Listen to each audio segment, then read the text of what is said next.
견리망진이라는 말이 있습니다. 장자가 한 말입니다. 이 뜻은 눈앞의 이익만 집착하다가 진정 큰 것을 잃어버린다라는 뜻입니다. 장자가 하루는 사냥을 하고 싶어서 활을 들고 나갔습니다. 마침 나가서 보니 밭에 큰 해오라기 한 마리가 있는 거예요. 꼼짝도 하지 않고.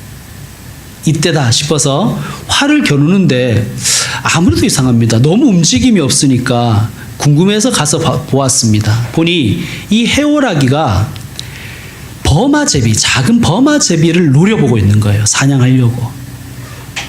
또 가만히 보니까 이 버마제비도 가만히 있어요. 보니 버마제비는 매미를 잡아먹기 위해서 또 노리고 있어요. 이것을 보면서 장자가 이렇게 생각했습니다. 자기들 죽을 줄도 모르고 서로 남만 잡아먹으려 하고 있구나. 이게 인생이구나. 그런 생각을 하면서 뒤를 돌아보는데 어떤 농부가 자기를 향하여 곡괭이로 내리치려고 합니다. 왜 이러시냐고 물으니 그 사람이 이렇게 말합니다. 당신이 지금 해오라기 잡으려고 내 밭작물을 다 밟고 있지 않소. 그렇게 이야기하더랍니다. 이 이야기는 우리에게 질문합니다. 우리는 무엇을 보고 있는가? 눈에 보이는 것만 보고 있는가? 아니면 봐야 할 것을 보고 있는가? 여러분, 한 배를 타고 가더라도 그 배에 탄 사람들이 다 같은 것을 보는 것은 아닙니다. 바울이 지금 배를 타고 로마로 호송되어 가고 있습니다.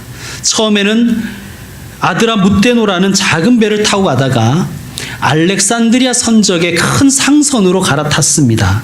이 배는 이집트와 로마를 오가는 거대한 상선입니다. 로마는 죄수 호송선을 별도로 운영하진 않았다 그래요. 죄수를 호송해야 될 일이 있을 때는 이러한 상선과 계약을 맺습니다. 그리고 조건이 있는데 단 죄수를 호송하는 책임자인, 예를 들면 오늘 나오는 율리오 같은 백부장, 그 장교가 그 배의 주도권을 잡는 것으로 하고 계약을 맺는다고 합니다. 여러분, 이것은 알렉산드리아 이 배는 큰 상선이라고 했습니다. 이 배의 구성원들이 참 다양합니다. 자, 누가 타고 있을까요? 첫째, 이 바울과 같은 죄수들이 타고 있었겠죠. 그 다음에 죄수들을 호송하는 책임자인 군인들이 타고 있었을 것입니다. 또 누가 타고 있었을까요? 상선이니만큼 아마 많은 무역 상인들이 이 배를 타고 있었을 것입니다. 또 여행객들도 타고 있었겠죠.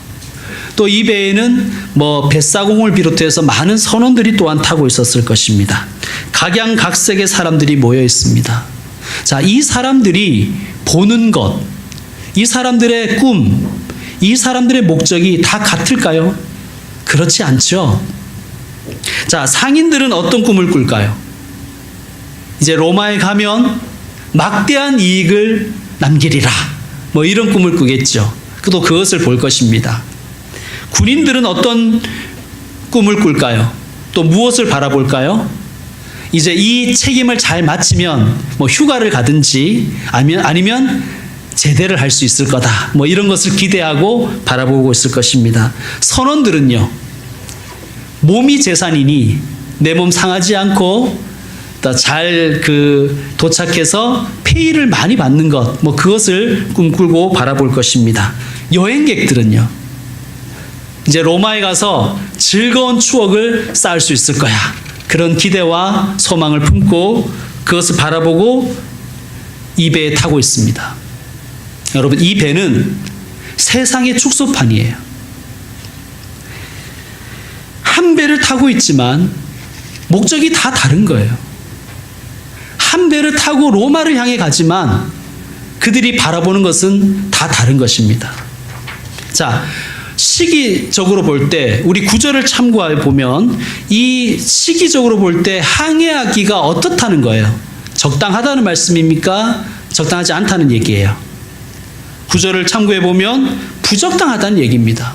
그래서 10절에 바울이 이렇게 얘기합니다. 여러분 10절을 한번 읽어 주십시오. 시작.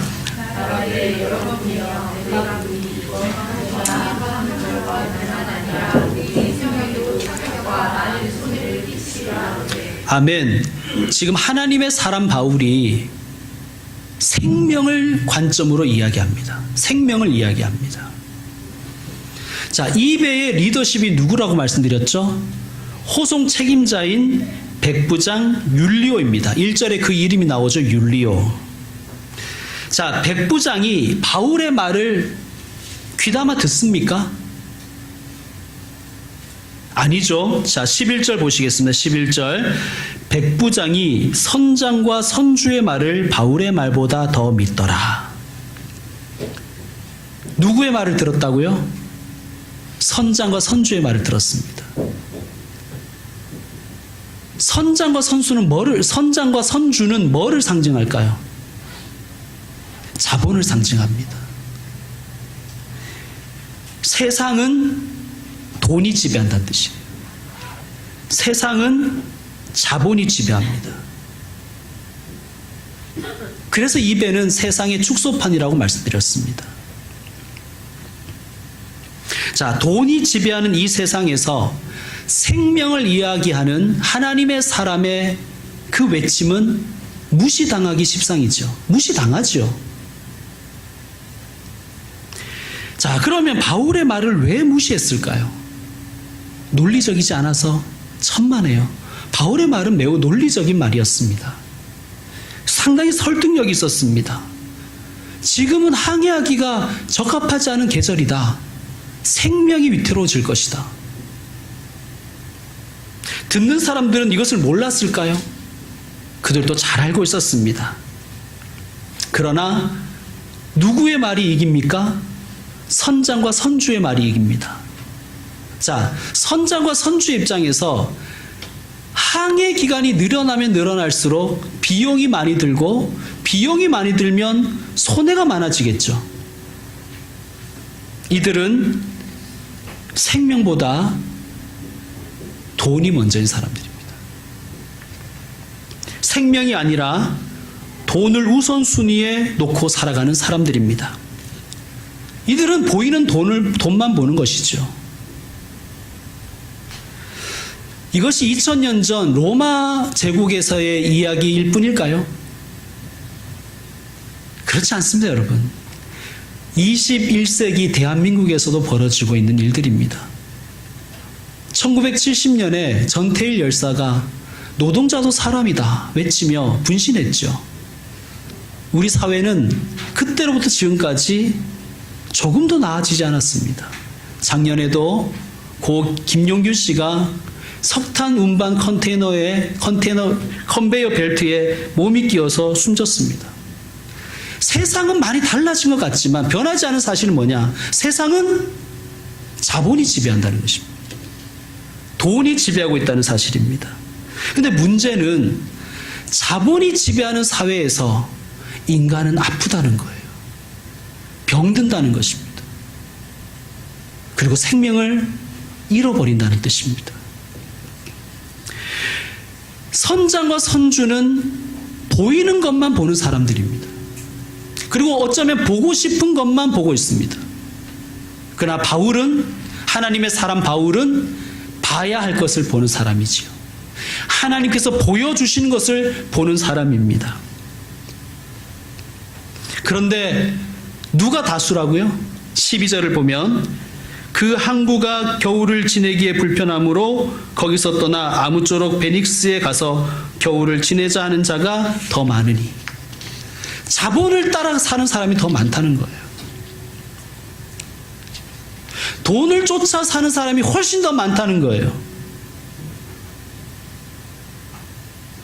생명을 바라보는 사람은 적고 돈을 바라보는 사람은 다수라는 것입니다. 자본이 지배하고 다수가 지배합니다.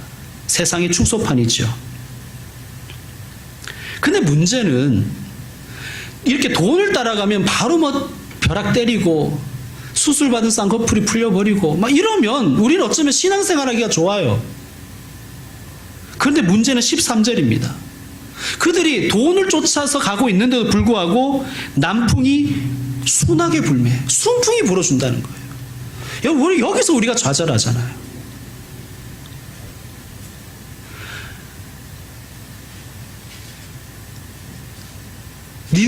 말하는 하나님의 말씀을 듣고 싫어서 다시스로 가는 요나가 마침 배를 만납니다. 기가 막힌 타이밍에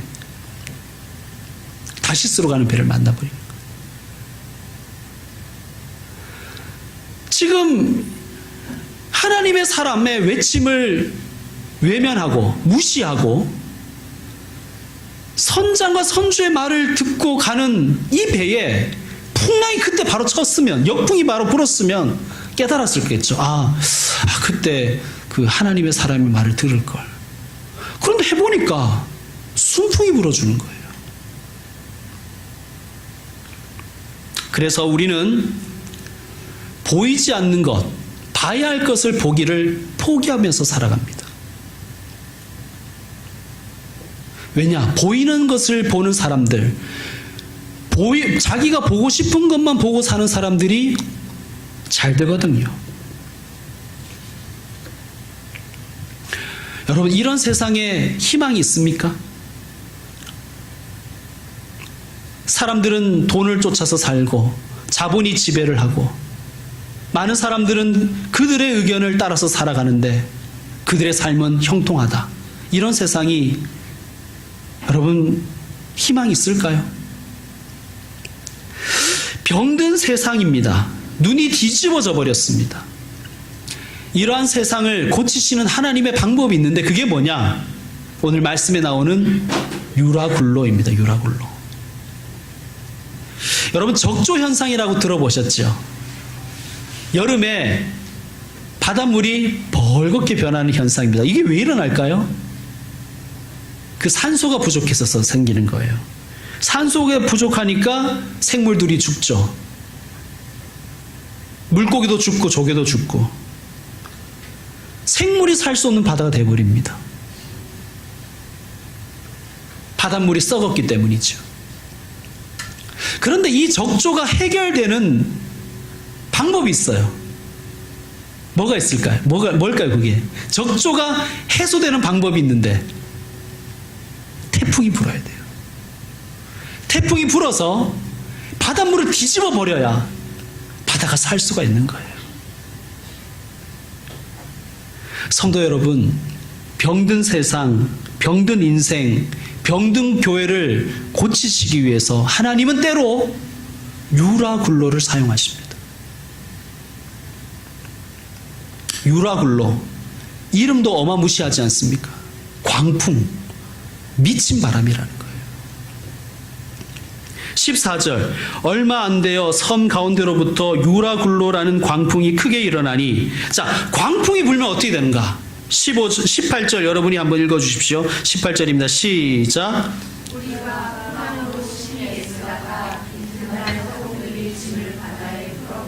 아멘. 광풍이 불면 심히 애쓴 것이 허사가 된다는 얘기입니다. 우리의 인생 가운데 광풍이 불 때 우리가 깨닫는 게 뭐냐? 내가 애쓴 것이 다 허사구나. 19절 다 같이 읽겠습니다. 시작. 사흘째 되는 날에 배의 기구를 그들의 손으로 내버리니라. 아멘. 유라굴로 광풍이 불면 우리는 쥐고 있던 것을 버려야 됩니다. 그것 없으면 죽을 것 같다고 생각했던 그것을 내려놔야 됩니다. 여러분, 광풍은, 유라굴로는 하나님이 병든 우리를 고치시는 방법 중에 하나입니다. 병든 세상을 고치시는 방법 중에 하나입니다. 왜냐? 유라굴로가 없으면 내려놓지 않아요. 포기하지 않는 거예요. 목회를 하다 보면 참 기가 막힌 사연들을 많이 듣습니다. 평생 일생 안 먹고 안 입고 정말 악착같이 돈 벌어서 이제 집 장만하고 이제 좀 편안하게 살 것 같은데 몸이 계속 피곤해서 병원에 가서 건강검진을 받아보니 간암 말기더라. 뭐 이런 이야기를 수없이 듣습니다. 여러분, 우린 그때야 깨닫잖아요. 내 인생에 광풍이 불어야 그때 깨닫잖아요. 내 힘으로 산 것이 아니었구나. 내 능력으로 해결할 수 없는 것들이 있구나. 내가 애쓰지만 소용없는 일들이 있구나. 우리 그때서야 깨닫잖아요. 그리고 그때서야 보이는 것만 보던 내 눈이 보이지 않는 것을 발견하기 위해서 애쓰기 시작합니다. 생명이지요. 여러분, 우리가 그토록 꽉 붙잡고 있는 것, 유라굴로 광풍이 불지 않으면 내려놓질 않습니다.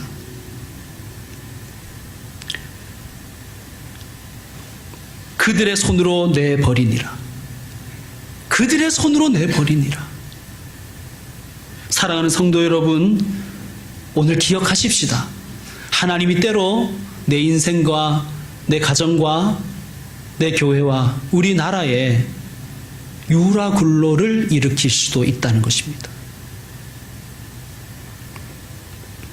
우리의 눈이 뒤집혀가지고 그냥 돈이 최고인 줄 알고 살고 자본이 최고인 줄 알고 살아갈 때 그 뒤집어진 눈을 교정시키기 위해서 하나님은 유라굴로를 사용하신다는 것이 사실입니다. 자, 이때 하나님의 사람 바울이 다시 등장합니다. 자, 우리 21절, 22절 같이 읽겠습니다. 21, 22절입니다. 여러 사람이 오래 먹지 못하였음에 바울이 가운데 서서 말하되 여러분이여 내 말을 듣고 글에 대해서 떠나지 아니하여 이 타격과 손상을 면하였더라면 좋을 뻔하였느니라. 내가 너희를 권하노니 이제는 안심하라. 너희 중 아무도 생명에는 아무런 손상이 없겠고 오직 배뿐이리라. 아멘. 모든 사람이, 지금 배 안에 탄 사람들이 다 절망하고 있을 때 아무런 소용이 없구나, 아무런 방법이 없구나, 20절 표현대로 하면 해도 별도 보이지 않는, 아무런 빛도 없는 그 가운데서 하나님의 사람 바울이 보이지 않는 것을 보는 거예요. 봐야 할 것을 보게 합니다.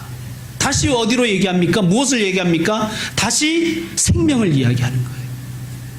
이제는 그들의 귀가 열린 거예요. 들을 귀가 생긴 거예요. 뒤집혀졌던 눈이 이제 바로 잡힌 거예요. 듣기 시작하는 것입니다. 이렇게 선포합니다. 안심하라. 생명에는 손상이 없다. 여러분, 유라굴로 광풍이 불어야만 내가 가진 것 중에 제일 귀한 것이 생명인 것을 깨닫습니다. 그렇게 바쁜 사람도요, 건강에 적신호가 딱 오니까 스케줄을 바꾸더라고요. 병원부터 먼저 가지 않습니까? 그렇게 바쁜 사람이 광풍이 불어버리니까 삶의 우선순위가 바뀌어버리는 거예요. 생명 중심으로. 여러분, 우리에게도 이렇게 영안이 열리기를 소망합니다. 우리의 귀가 열리기를 소망합니다. 보이는 것만 보고 살고 보고 싶은 것만 보고 사는 것이 아니라 봐야 할 것이 보이는 은혜가 우리에게 있기를 원합니다. 들을 귀 있는 자는 들을지어다. 정말 멋있는 장면 아닙니까? 모든 사람이 다 절망하고 있을 때 나는 이것 때문에 안 되고 저것 때문에 안 되고 야단법석을 떨고 있습니다. 이렇게 해도 안 되고 저렇게 해도 안 된다. 나는 학력이 안 좋아서 안 되고, 나는 집안에서 밀어주지 않아서 안 되고, 나는 돈이 없어서 안 되고, 나는 외모가 안 돼서 안 되고, 다 그러고 있을 때 하나님의 사람은 보이는 것을 보는 것이 아니라 봐야 할 것을 지금 보고 있고 봐야 할 것을 보라고 사람들에게 권면하고 있는 거예요. 이게 정말 하나님의 사람의 매력입니다. 여러분, 교회가 할 일이 이거예요. 교회는 봐야 할 것을 보고 사람들에게 봐야 할 것을 보게 하는 게 교회예요. 여러분, 한번 물어봅시다. 바울이라고 무섭지 않았겠습니까? 광풍 앞에서. 유라굴로 광풍에서 속에서 바울은 하나도 안 무서웠을까요? 바울도 똑같은 사람입니다. 하나님께서 하시는 말씀 중에 24절을 보면 하나님이 바울에게 하신 첫 번째 말이 뭐냐 하면 뭐예요? 바울아, 두려워하지 말라. 여러분, 하나님의 사람도 두려워요. 예수 믿는 사람도 두렵습니다. 그런데 왜 바울은 이렇게 안심하라 이렇게 말할 수 있을까요? 지금 허세 떠는 거예요? 여러분, 이 배짱의 근거가 어디 있을까요? 자기도 두렵지만 안심하라고 말할 수 있는 이 배짱의 근거가 어디 있을까요? 바로 23절, 24절의 말씀입니다. 제가 읽겠습니다. 자, 바울이 이렇게 얘기합니다. 내가 속한 바. 누구에게 속았다는 거예요, 자기가?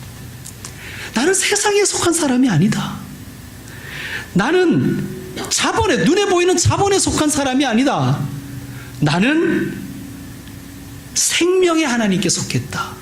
그러면서 계속해서 얘기합니다. 내가 속한 바, 곧 내가 섬기는 하나님의 사자가, 내가 섬기는 하나님, 내가 누구를 예배한다. 여기서 섬기다는 것은 예배한다는 뜻이에요. 내가 누구를 예배하냐? 나는 하나님을 예배한다. 물질을 예배하는 게 아니라 나는 하나님을 예배한다. 내가 섬기는 하나님의 사자가 어젯밤 내 곁에 서서 이렇게 말했다는 거예요. 바울아, 두려워하지 말라. 아멘. 바울아, 두려워하지 말라. 사랑하는 내 아들아, 사랑하는 내 딸아, 세상에서 두려워하지 말아라. 눈에 보이는 것이 세상을 지배한다고 해서 두려워하지 말아라. 네가 가이사 앞에 서야겠고 너에게는 사명이 있지 않니? 여러분, 사명 있는 자는 죽지 않습니다. 너에게는 사명이 있지 않니? 하나님의 사자가 바울에게 하는 말씀이 뭐예요? 네 사명을 바라보라는 거예요. 보이는 현실, 상황만 보지 말고 너의 사명을 바라보라는 거예요. 또 하나님께서 너와 함께 항해하는 자를 다 내게 주셨다. 무슨 뜻입니까? 하나님께서 내 가정을 내게 주셨다는 거예요. 내 가족이 보이는 것만 보고 있을 때 하나님의 사람인 나는 봐야 할 것을 보고 그들에게 봐야 할 것을 보여줄 책임이 내게 있다는 거예요. 직장을 저와 여러분께 맡기셨습니다.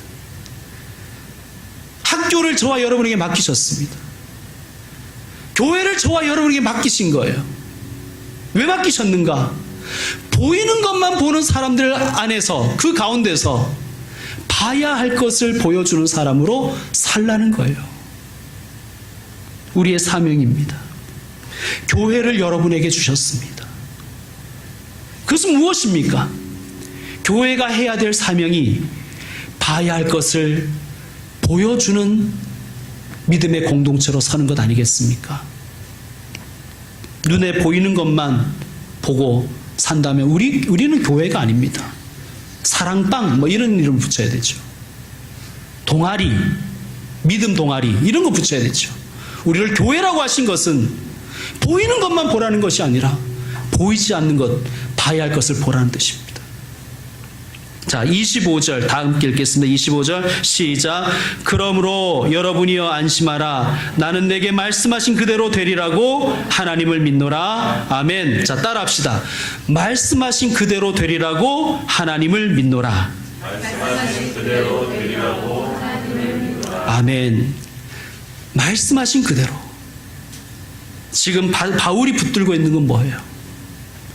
하나님의 말씀이에요. 여러분, 말씀 붙들고 기도하셔야 돼요. 말씀 붙들고 기도하지 않고 내 생각대로만 기도하니까 기도가 재미가 하나도 없는 거예요.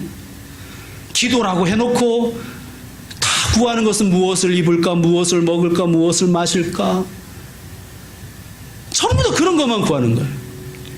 기도라고 해놓고 보이는 것만 구하는 거예요. 하나님께 말씀 붙들고 기도해야 되는 거예요.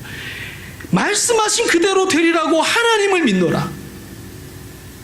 내 생각대로 하나님을 믿는 게 아니라 말씀하신 그대로 되리라고 하신 하나님을 믿노라. 말씀을 붙드셔야 돼요. 그리고 하나님을 보셔야 됩니다. 자, 유라 굴로가 닥친 이 배에 놀라운 일이 생겼습니다. 35절과 37절을 한번 읽어보겠습니다. 우리 다 같이 한번 읽겠습니다. 35절부터 37절 시작. 떡을 가져다가 모든 사람 앞에서 하나님께 축사하고 떼어 먹기를 시작하매 그들도 다 안심하고 받아 먹으니 배에 있는 우리의 수는 전부 276명이더라. 아멘. 여러분 지금 다시 한번 보세요.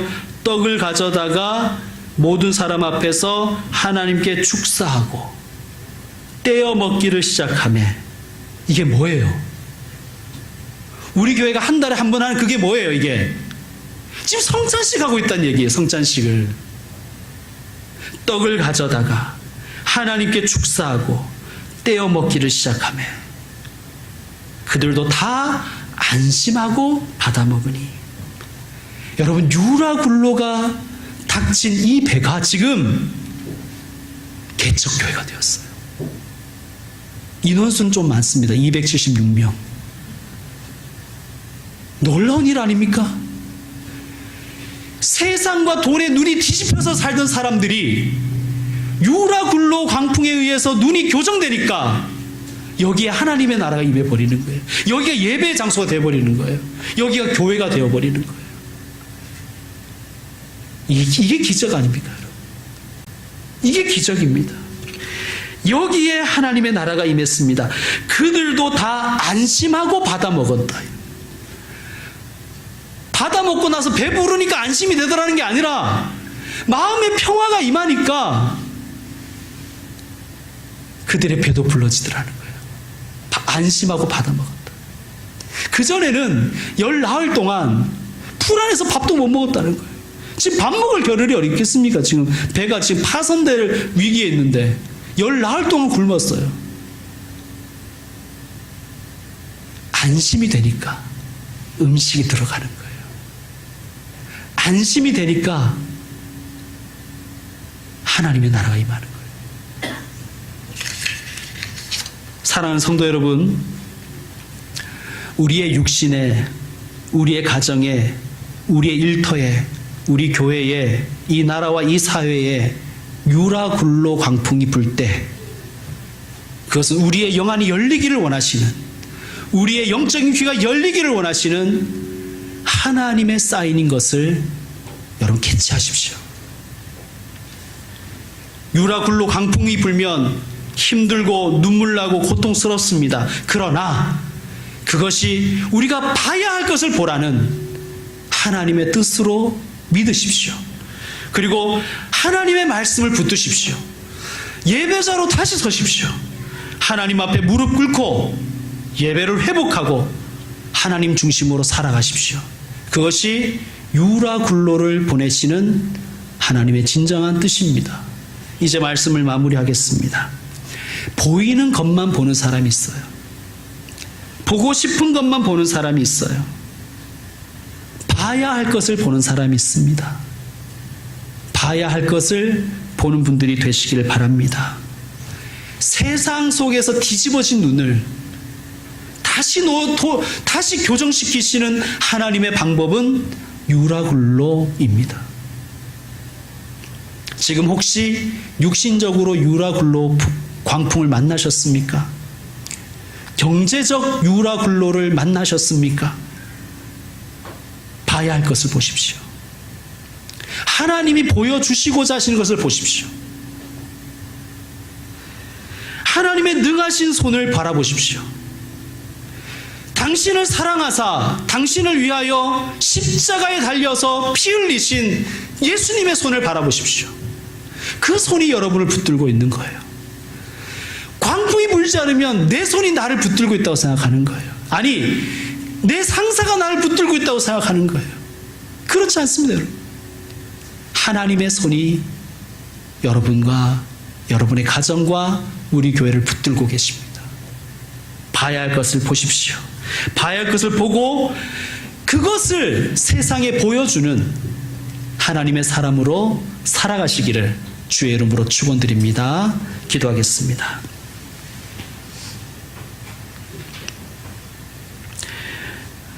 생명의 주인 되시는 하나님,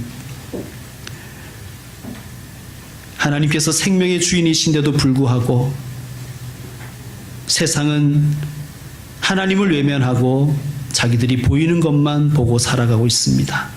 보고 싶은 것만 보며 살아갑니다. 하나님, 우리도 보이는 현실 앞에서 우리가 봐야 할 것을 보지 못하고 눈 감고 귀 막고 살아가고 있었습니다. 하나님, 우리를 불쌍히 여겨 주시고 우리를 새롭게 하여 주시옵소서. 유라굴로 광풍이 불기 전에 봐야 할 것을 보게 하여 주옵소서. 비록 유라굴로 광풍을 만났다 할지라도 하나님께서는 이 풍랑을 통하여 우리의 눈을 교정시키시고 우리의 영안을 열어주시고 우리의 귀를 열어주시는 것을 믿게 하여 주시옵소서. 그리하여 봐야 할 것을 보고 봐야 할 것을 보여주는 인생으로 살아가는 우리들과 우리 교회가 되게 하여 주시옵소서. 예수님의 이름으로 기도드립니다. 아멘. 결단의 찬양 드리겠습니다. 우리 다 같이 일어나서 주보에 있는 찬양, 주님 말씀하시면 이 찬양 드리겠습니다.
주님 말씀하시면 내가 나아가리라. 주님 말씀하시면 내가 나아가리라.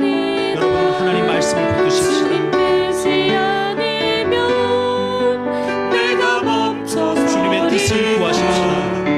나의 가고 서는 곳 주님 뜻에 있으니 오 주님 나를 이끌어 뜻하신 그곳에 나 있기 원합니다. 뜻하신 그곳에 나 있기 원합니다. 이끄시는 대로 순종하며 살리니 연약한 내 영혼 통하여 일하소서. 주님 나라와 그 뜻을 위하여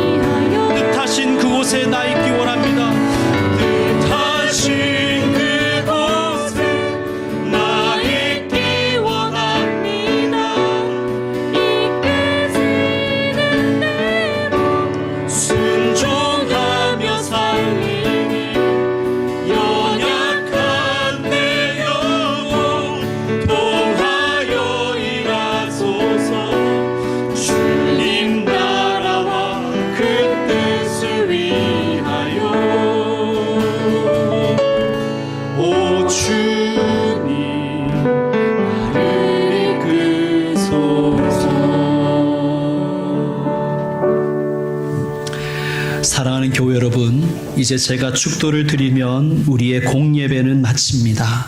그러나 우리는 진정으로 드려야 될 예배가 있습니다. 삶의 예배입니다. 우리의 육신과 우리의 삶에 광풍이 불어올 때 이렇게 하나님께 기도하십시오. 뜻하신 그곳에 나 있기 원합니다. 이끄시는 대로 순종하며 살겠습니다. 오 주님, 나를 이끌어 주옵소서. 주 예수 그리스도의 은혜와 하나님의 사랑과 성령의 감화 감동 교통하심이 주님께서 이끄시는 대로 말씀 붙들고 하나님 믿으며 살리라 다짐하는 모든 주님의 사람들에게 이제로부터 영원토록 함께 있을지어다. 아멘.